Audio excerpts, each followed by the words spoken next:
नमस्कार दोस्तों, आप देख रहे हैं बनारस लीड फेस्ट 2025 पर क्लाउन टाइम्स की विशेष कवरेज।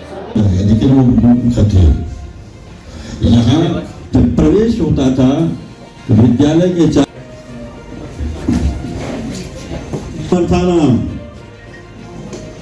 सामने वाले ने उत्तर दिया किम दूरम व्यवसायी नाम, समर्थ के लिए कितना बोझा, तो उसने कहा व्यापार के लिए क्या दूरी, प्रवेश किया जाए। एक उत्साहवर्धक होगा। दूसरा, पत्रकार बंधुओं पर कि हर चीज के प्रतिक्रिया में दोष और गुण परिलक्षित हुआ, भीतर से जनधर्मिता का आवेग आया और लिख रहा है, तो समाज के लोग ध्यान देते, इसकी दृष्टि रहती है, इससे जरा सावधान रहना। तो सावधानी में लोग थोड़ा उसको महत्व देते हैं, तो पत्रकार समझता है कि मेरी भी कोई भूमिका है। लेकिन ये चौथा स्तंभ जो है ये चट्टानों से बनाया गया है कि बोरी में बालू संस्कार देते हैं, उसके द्वारा जो आपका कृतित्व है वो एकत्रित करके रख दें कच्चे माल के रूप में कि इसे पुस्तक के रूप में छापा जा सकता है। क्योंकि आप खाली काशी में पढ़ते हुए को नहीं देखते हैं, आप काशी को भी पढ़ते हैं।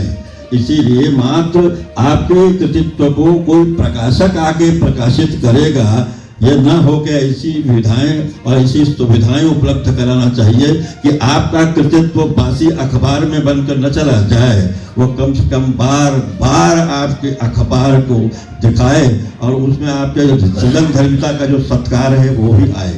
मात्र आप रिपोर्ट लेके चले जाएंगे तो आपका जो सपोर्ट है वो पूरा नहीं हो पाएगा। तो एक तो पुस्तक पाठन की प्रतियोगिता स्पर्धा हो, जिससे कि ये पता चले कि हमने 100 पुस्तकें पढ़ ली हैं, 50 पढ़ ली हैं, परीक्षा ले लीजिए कि हमने पढ़ा है कि नहीं पढ़ा है, खाली विषय सूची ही याद ना हो। किन किन विषयों पर पुस्तकें हैं, कौन अनुवाद हैं और कौन मौलिक पुस्तक, ऐसा कुछ रखा जाए जिससे पठनीयता के प्रति उनका उत्साह बढ़े। देखिए, नॉलेज किसी लैंग्वेज की मोहताज नहीं है, ज्ञान किसी नगर का भी मोहताज नहीं। हमें काशी के अंदर जरूर देखना है, लेकिन हमको काशी के बाहर भी देखना है, क्योंकि हमारी थीम इस साल यूथ भी है और बहुत सा हमारा यूथ है जो काशी के बाहर देखना चाहता है। तो वो भी कोई बुराई नहीं है। हम दूर देशों की चीजों को, अगर हमने किसी दूसरे देश का विद्वान आ रहा है, या लॉर्ड टेनिसन की पोएम है, या वर्ड्सवर्थ का है, या विलियम डैलरिम्पल आना चाह रहे हैं, या हमारे बीच में गौर गोपाल दास आने वाले हैं, विक्रम संपत आने वाले हैं, हमारे साथ जितने भी लोग आएंगे, तो हमें जब हम एक किताब पढ़ते हैं, एक किताब केवल हम कोई कोचिंग के या एग्जाम के पर्पस से ना पढ़ें, हम बुक्स को नॉलेज के पर्पस से पढ़ें। और ज्ञान जो है वो हमें एक किताब से ही हमारा जीवन पूरा बदल सकता है। और ये किताब पढ़ने की जो आदत अगर पड़ेगी सबको, और हम सब यहाँ बैठे हैं, तो बहुत अच्छी आदत है, बहुत अच्छा। अगर आप 20 पेजेस हर रात को प्रण करें, मैं लिटरेचर फेस्टिवल में तो शामिल होऊंगा ही, लेकिन मैं 20 pages before going to bed, ये एक प्रॉमिस करें। और कोई भी पुस्तक पढ़ें जिसमें आपकी रुचि हो, और ये जो फोन वाली पुस्तकें, किंडल वाली नहीं, आप वास्तविक किताब पढ़ें जो पन्नों वाली किताब होती है, और उसकी कहानियां पढ़ें, आपको बहुत अच्छी लगेगी। और आप ये नहीं किसी चीज में आप बाउंड्री मत बनाइए, सीमा न बनाइए। आप, मैं astronomy, astrology, science fiction, technology, AI, मुझे ये भी पसंद है, साथ साथ बनारस की कहानियां पसंद है, खासकर बहती गंगा, जो उसमें जो बनारस का समय दिखाया है, जो त्रिशूल काशिके जी की है। और नीरजा जी की पुस्तक मैंने अभी उठाई, जो अभी लॉन्च की थी, तो थोड़ा सा तो पढ़ पाया। तो इसके साथ ही मैं सबसे कहूँगा कि तो अपनी अपनी बात थोड़ा सूक्ष्म सब लोग बोल के और अपना सुझाव दें। और नाम किए हुए और 40 से 50 देशों में संगीत कार्यक्रम दिया है।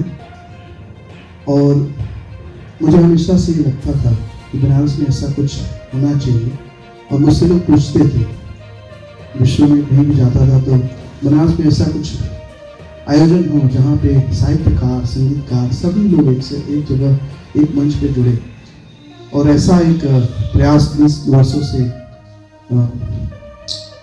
आदमी दीपक मधोक जी, अशोक कपूर जी, और उनका आयोजन है। इसमें 9 मार्च को जर्मनी से बहुत प्रसिद्ध सैक्सोफोन प्लेयर आ रहे हैं, रोजर हांसन, और ट्रायो बनारस हमारे ग्रुप का नाम है, वो इस कार्यक्रम में प्रस्तुति देंगे। आपका ये जो अनुराग है इस तरह से हमारे समाज के सामने आएगा, इसकी कल्पना बनारस जो एक सांस्कृतिक राजधानी है पूरे विश्व के लिए एक उदाहरण है। सभी को यहाँ काशी आना पड़ा था, चाहे वो बुद्ध आए हो, महावीर आए हो, आदि शंकराचार्य जी को भी आना पड़ा, यहाँ तक कि हमारे वर्तमान प्रधानमंत्री जी को भी बनारस आना पड़ा। तो बनारस में कुछ एक खासियत ऐसी तो है जहाँ सबको आए बिना उसके ज्ञान की संपुष्टि नहीं हो सकती या उसका उद्देश्य पूरा नहीं हो सकता। दीपक मधोक जी और ब्रजेश जी हैं और एक जो पूरी टीम है, बहुत छिपे तौर पर अपने को बहुत लोगों ने उद्घाटित नहीं किया कि हम बहुत कुछ करने जा रहे हैं, चुपचाप ये काम करते रहे और ये जो पूर्व पीठिका बनी प्रवाह। तो इस तरह से 5 स्टेजेस लगातार सुबह 10 बजे से लेकर रात के 9, साढ़े 9, 10 बजे तक होंगे। ज्ञान गंगा है, ये नाम हम लोगों ने बहुत से लोगों से बात करके तय। दूसरा स्टेज 2 है जहाँ पर इन्होंने बताया उसका नाम सुर प्रवाह पीकॉक लॉन है, और वहाँ पर बुक कॉर्नर भी जो बन रहा है उसका नाम सारस्वत मंच है, वहाँ पर जो भी ऑथर करना चाहेगा। और एक स्टेज 4 जहाँ पर बुक लॉन्च भी होगा, उसका नाम इन्होंने बताया आपको विजडम कॉर्नर रहेगा, विजडम पेवेलियन। और एक हार्मनी हब रहेगा जहाँ पर हम लोग एनवायरनमेंट से रिलेटेड भी चीज़ें करेंगे, और कल आर्ट कैंप चलता रहेगा, उपासनी जी हैं ये लोग करेंगे। और बाद में हम लोगों ने जो पेंटिंग एग्जीबिशन कर रहा है उसका भी नाम पहले अलग सोचा नहीं था, फिर हम लोगों ने 2-3 दिन पहले उसको भी कला दीर्घा करेंगे। और फोटोग्राफी का तो आपको इन्होंने बताया, इसके बारे में बताएंगे बनारस क्रॉनिकल। इस पूरे आयोजन में पॉलिटिकल भागीदारी भी है क्या? अगर आप देखें तो ये हमारा पहला स्लोगन है, ये पूर्णतया अव्यावसायिक अराजनीतिक कार्यक्रम। लेकिन फिर मैं कहूंगा कि एक राजनेता भी एक अच्छा साहित्यकार हो सकता है, तो ऐसे साहित्यकार को तो हम आमंत्रित कर रहे हैं, राजनेता को नहीं। और आज आपको उस फेहरिस्त में कौन कौन लोग शामिल हैं? काफी अच्छे, उसमें एक नाम बस मैं आपको लूंगा कि हम लोग पिछले 2 साल से बात कर रहे थे, हम लोग के राज्यसभा के उपसभापति जी हैं आदरणीय हरिवंश जी, तो उन्होंने आज सुबह फोन करके कहा कि देखिए मैं आ रहा हूं, लेकिन मेरा मूल्यांकन आप लोग राज्यसभा के सदस्य या राज्यसभा के उपसभापति के रूप में न करके एक साहित्यकार के रूप में, एक रचनाकार के रूप में करिएगा, और उसी रूप में हमें लीजिए। ऐसे कई व्यक्तित्व आ रहे हैं और जी हाँ, बहुत, और इस तरह के कई व्यक्तित्व आ रहे हैं। हम बस इसलिए कि किसी एक का नाम लेंगे दूसरे का नहीं लेंगे, क्योंकि सब अपने अपने आप में मूर्धन्य हैं।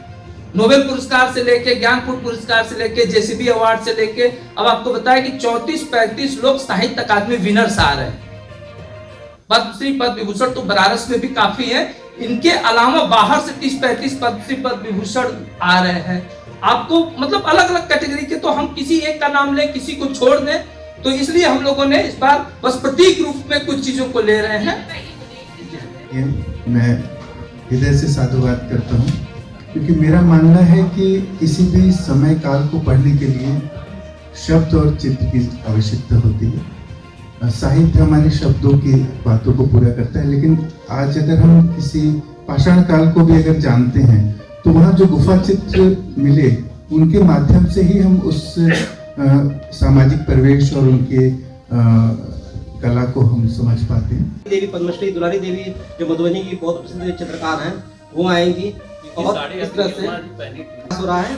और इसके अतिरिक्त 150 करीब चित्र होंगे जो भीतर प्रदर्शनी के रूप में रखे जाएंगे। जो फेस्टिवल हो रहा है ये हम लोगों के लिए बहुत ही अच्छा है, और हमको जब धर्मेंद्र जी मेरे पास आए और उन्होंने बताया, दीपक भैया ने फोन करके बताया हमको ये चीज़, तो हमको बहुत अच्छा लगा कि इससे हमको भी जोड़ा जा रहा है, और मैं आई वॉज ऑनर्ड कि मैं इसका साथ दूंगा। और कामना देते हैं और हमारे लायक जो भी सेवा होगी हम उसमें अपना योगदान देना चाहेंगे। उसमें प्रकाशित हो जाती, खास करके इनाग्रेशन हो जाता है तो कैसा रहता है। डॉक्टर साहब, माँ भगवती से प्रार्थना करूंगा कि आपका यह आयोजन सफल हो, काशी का मान सम्मान पूरे दुनिया में फैले।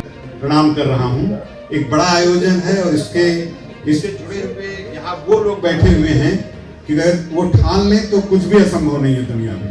ऐसे चाहेंगे, मैं सहयोग करने के लिए तैयार हूँ। अगर यह संकल्प इतने लोगों का है तो यह बनारस लिट फेस्ट केवल काशी में नहीं, केवल देश में नहीं, बल्कि इसके उजाले, इसकी रोशनी बहुत दूर तक फैले, यह शुभकामना है। सब जगह लॉस्ट या थी। मुझे जब पुस्तक ये मिली, ये राष्ट्ररत्न बाबू शिव प्रसाद जी उन्हें, और 21 माह के उपरांत ये पूरी दुनिया का परिक्रमा करके लौटे, तो 1924 में ये पुस्तक उन्होंने प्रकाशित करी। इसका नाम है पृथ्वी प्रदक्षिणा। उसकी एक जर्जर हालत में कॉपी मुझे मिली, जिसका कि मैं ब्रजेश जी और धर्मेंद्र जी ने, प्रमोद जी ने बड़ा मुझे सहयोग करके उस पुस्तक को पूरा क्या बोलते हैं उसको, पुनः प्रकाशन करने के बाद, जिसका कि मुझे बहुत अच्छा लगता है, वो आगे बढ़ाना चाहिए। अपनी आने वाली जो जनरेशन है उसको बताना चाहिए। प्रकाशन हो रहा है, उस पर जो चर्चा होगी वह आज भी वह पुस्तक बहुत ही 100 वर्ष उसको प्रकाशित हुए प्रासंगिक है, और it is well readable, I would say that. Thank you. और कला से काफी दूर हूँ, लेकिन समाज के बहुत नजदीक। मैं अपना कष्ट बताना चाहता हूँ। हिंदी चाहे अखबार हो, चाहे पुस्तकें हो, इसमें हम लोगों ने ज्ञान की तो बहुत बातें की। भूखे भजन न होए गोपाला। बड़े अफसोस के साथ कहना पड़ता है कि अभी तक बड़े बड़े पब्लिशर्स को, धनवानों को आर्थिक पत्रकारिता और मौलिक लिखने का स्थान उपलब्ध नहीं है। ज्यादातर लोग पूरे भारत में हिंदी भाषी है, और जो हिंदी पढ़ते हैं और उसको समझते हैं। हमारे 2 साहित्यकार मित्र से हम लोगों ने एक हिंदी पत्रकारिता पुरस्कार निकाला था। हाँ, सबसे पहले अटल बिहारी वाजपेयी जी के जमाने में उन्होंने दिल्ली में ये सम्मेलन कराया था। मेरे साथी, एक तो छोटा भाई, मैं नाम नहीं लूंगा, जो जानते हैं तो जानते ही, वो पुरस्कार बंद हो गया। एक अमर उजाला ने अखबार निकाला था, वो भी पता नहीं क्यों बंद हो गया।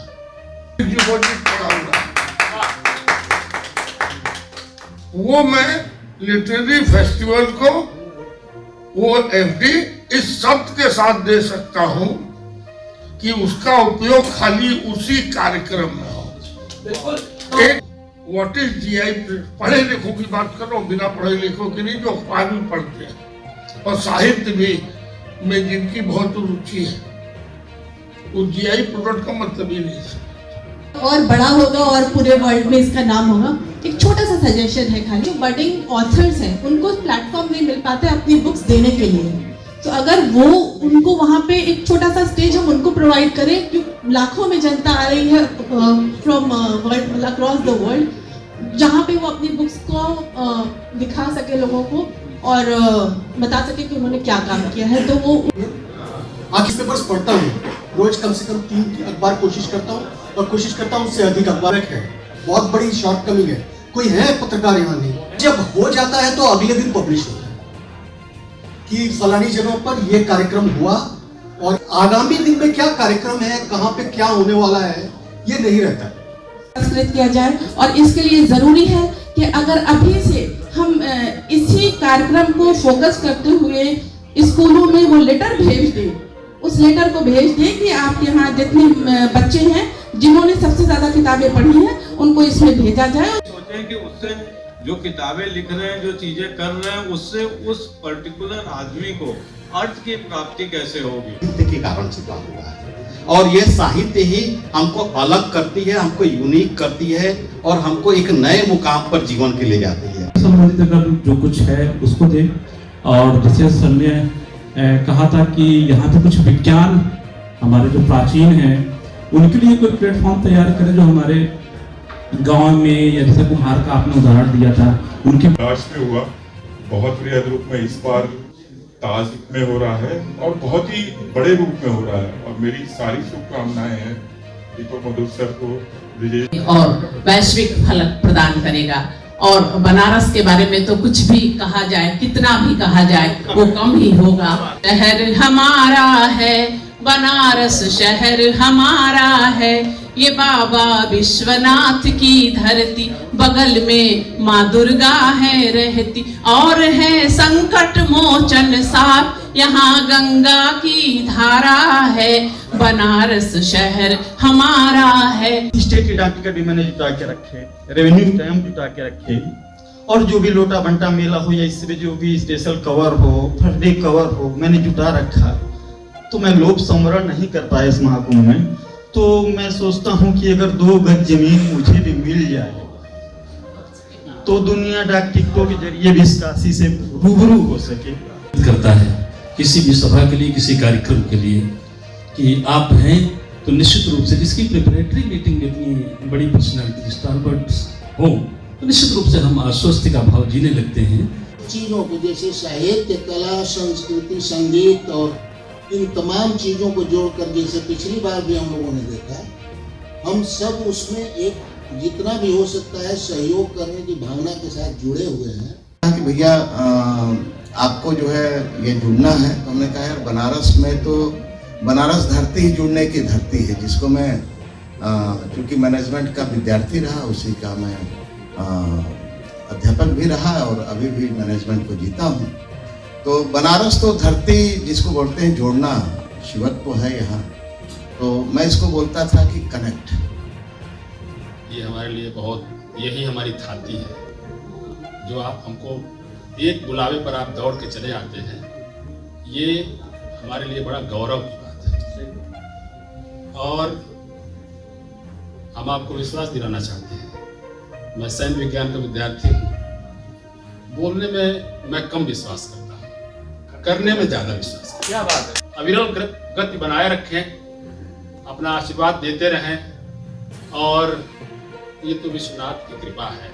बहुत इतना आपने सम्मान दिया, इतना धैर्य से सुना, और आने वाले साहित्य के कार्यक्रम में, कला के कार्यक्रम में, संगीत के कार्यक्रम में संगीतमय होके, तन्मय होके अपना आहुति देने के लिए तैयार हैं। इसके लिए हम आपको साधुवाद देते हैं, धन्यवाद देते हैं, अपना आभार। आप देख रहे हैं काशी साहित्य कला उत्सव 2025 के अध्यक्ष डॉक्टर दीपक मधो, जो इस पूरे आयोजन के अध्यक्ष हैं और इन्हीं के नेतृत्व पूरा आयोजन होना है। डॉक्टर साहब, तो पहले मैं आपसे जानना चाहूँगा कि ये पूरा आयोजन कब से कब तक होगा और कहाँ होगा? 7, 8 और 9 मार्च 2025 को बनारस लिटरेचर फेस्टिवल हो रहा है, और एक बड़ा आयोजन है जो नेक्स्ट जनरेशन को पुस्तकों के प्रति आकर्षित करने के लिए तथा ज्ञान, संगीत, संस्कृति की राजधानी वाराणसी, काशी के बारे में बताने के लिए आयोजित किया जा रहा है। और ये ताज होटल में हो रहा है। ताज होटल में पूरा ताज होटल लिया जा रहा है, विभिन्न स्थानों पे मंच बन रहे हैं, और उस पर विभिन्न पैनल डिस्कशंस होंगी, जिसके अंदर कम से कम 100 ऑथर, लेखक, सेलिब्रिटीज़ और कलाकार आएंगे। डॉक्टर मधो, हम ये जानना चाहेंगे कि तीनों दिन के आयोजन में कुल कितने लोग प्रतिभाग करेंगे और इससे क्या संदेश पूरे देश को जाने वाला है? लगभग 75 पैनल्स होंगे, जहाँ पे विभिन्न पुस्तकों के बारे में चर्चाएं होंगी, साहित्यिक विषयों पे वार्तालाप होगा। एक तरीके से ये साहित्यिक महाकुंभ हो रहा है।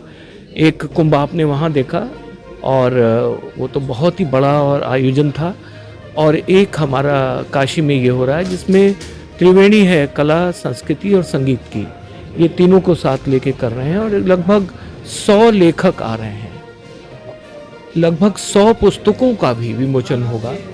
और हम समझते हैं कि स्टूडेंट्स का, यानी कि हायर एजुकेशन के और स्कूलों के, और उसके साथ साथ काशी के नागरिकों का आना होगा।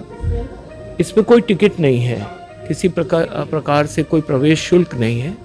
आपको एक QR कोड देंगे हम, उसको आप अपना आधार कार्ड डाल के उस पर अपना एडमिट कार्ड, प्रतिदिन का प्रवेश पत्र आप अर्जित कर सकते हैं और उसी को आप गेट पर दिखाने के बाद आ सकते हैं। काशी साहित्य कला उत्सव, तो साहित्य के क्षेत्र में बड़ा नाम कौन आ रहा है, कला के क्षेत्र में बड़ा नाम कौन आ रहा है, विभूतियों का हम नाम जानना चाहेंगे। देखिए, हमारे पास करीब 70-80 नाम हैं, तो मैं एक का नाम लूं और दूसरे का नाम लूं तो वो उचित नहीं होगा, लेकिन मैं 2-3 नाम इसलिए जो जाने पहचाने हैं, जैसे विक्रम संपत जी आ रहे हैं, अमिश त्रिपाठी साहब आ रहे हैं, गौर गोपाल दास आ रहे हैं। तो इस प्रकार के बहुत सारे ऑथर्स, राइटर्स, जिनकी पुस्तकें बहुत प्रसिद्ध हैं, वो आएंगे और वो अपनी बात यहाँ कहेंगे और बहुत अच्छा एक विचारों का मंथन होगा। ये प्रधानमंत्री मोदी का संसदीय क्षेत्र बनारस है, इस उत्सव की सफलता के लिए उनसे क्या अपील करना चाहेंगे और सरकार की भी प्रतिभागिता इसमें होगी या कोई बड़ा नेता भी इसमें आएगा क्या? जी हाँ, इसमें कल्चरल डिपार्टमेंट ने और प्रशासन ने सहयोग किया है और हमें हर प्रकार से सहायता देने का उन्होंने आश्वासन भी दिया है। मैं समझता हूँ कि इसमें सभी वर्गों से और शासन से भी और सरकार से भी, और काशी का विशेष स्थान है, और हमें सहायता मिलेगी। राजनीतिक मायने इस पूरे आयोजन का क्या है? राजनीतिक कोई इसमें नहीं है, राजनीति से बहुत दूर हैं और व्यवसायीकरण से बहुत दूर हैं। ना कॉमर्स की बात होगी यहाँ, ना पॉलिटिक्स की बात। सनातन की बात होगी क्या? जी हाँ, वो तो होगी, वो तो हमारा संस्कृति है, वो बात तो होगी ही। जी, क्लाउन टाइम से बातचीत करने के लिए आपका बहुत बहुत धन्यवाद। बहुत बहुत थैंक यू। इस वक्त हमारे साथ हैं नवभारत निर्माण समिति के सचिव ब्रिजेश जी। ब्रिजेश जी, काशी साहित्य कला उत्सव अब एक महाकुंभ के रूप में हो चुका है, क्या कहना चाहेंगे और इसमें पूरा आयोजन क्या है और इसकी सफलता के बाद इसका संदेश क्या रहेगा? देखिए, वस्तुतः जब पूरी काशी की जनता हमारे साथ जुड़ी है तो काशी का अतुलनीय है, तो इसे तो महाकुंभ बनना ही था और वो बन गया। और हम जो इसका जो कार्यक्रम के बाद का जो संदेश है, वह संदेश यह है कि भारत को ही नहीं, विश्व को एक ऐसी सकारात्मक दिशा जो अपनी परंपरा को साथ में लेकर चले, ज्ञान को साथ में लेके चले, विज्ञान को साथ में लेके चले, इन सब का एक समुच्चय बने और देश कैसे विकसित हो, इस पे कार्य करे, यही हमारी परिकल्पना है और हम लोग इसी लक्ष्य को लेकर के आगे बढ़ रहे हैं। आपका जो ये संदेश है कुछ छिपा छिपा सा नजर आ रहा है, हम ये जानना चाहेंगे जो प्रधानमंत्री मोदी का संदेश है कि भारत विश्व गुरु बने, तो क्या उन्हीं के संदेश को, उन्हीं के संकल्प को आप लोग आगे बढ़ाने की कोशिश कर रहे हैं क्या? नहीं, वस्तुतः नव भारत निर्माण समिति का जब गठन हुआ था 2005 में, तो उस समय हमारे देश के राष्ट्रपति थे डॉक्टर APJ कलाम साहब, भारत रत्न डॉक्टर APJ कलाम साहब, और उनकी जो प्रेरणा थी विजन 2020, उससे प्रेरित होकर के हम लोगों ने इस संगठन की स्थापना की थी।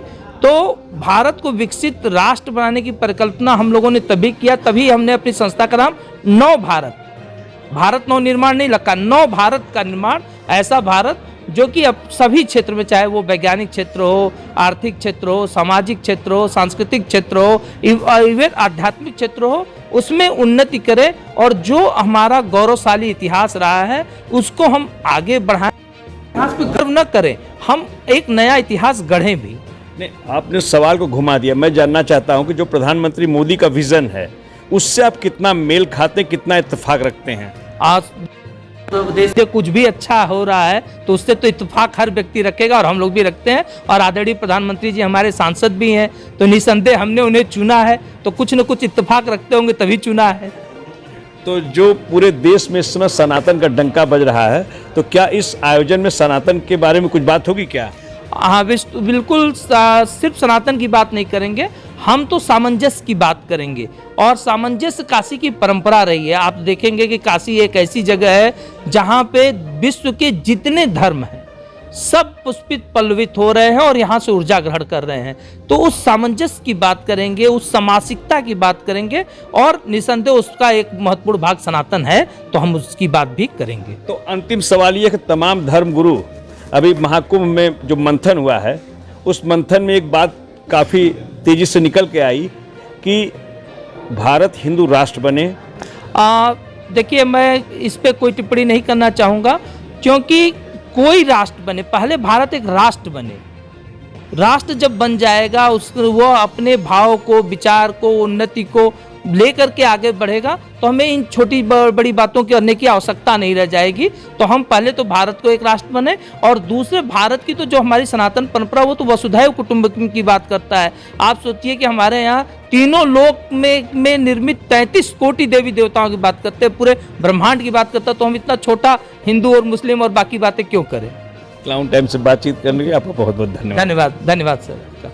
नमस्कार, मेरा नाम धवल प्रकाश अग्रवाल है और बनारस लिट फेस्ट का मैं ट्रेजरर हूँ। 7, 8, 9 मार्च को जो ताज होटल में बनारस लिट फेस्ट होने वाला है, इसके पूरे आयोजन में पूरे बनारस के सभी वर्ग के, सभी उम्र के लोगों को हम लोग रिक्वेस्ट करते हैं कि आप आएँ और बनारस लिट फेस्ट का पार्ट बनें। हम लोगों की वेबसाइट है banaraslitfest.org और हमारे social media channels YouTube, Facebook, Instagram आप फॉलो करें, और बनारस लिट फेस्ट की डेली अपडेट्स वहाँ पे आपको मिलती रहेंगी। यहाँ एंट्री फ्री ऑफ कॉस्ट है और हर उम्र के लोग के लिए यहाँ पे कुछ न कुछ है, ज़रूर आएँ। क्लाउन टाइम्स यूट्यूब चैनल की खबरों को आगे भी देखने के लिए चैनल को लाइक करें, सब्सक्राइब करें, बेल आइकन को प्रेस जरूर करें। क्लाउन टाइम्स की खबरों को फेसबुक पेज पर देखने के लिए पेज को लाइक जरूर करें।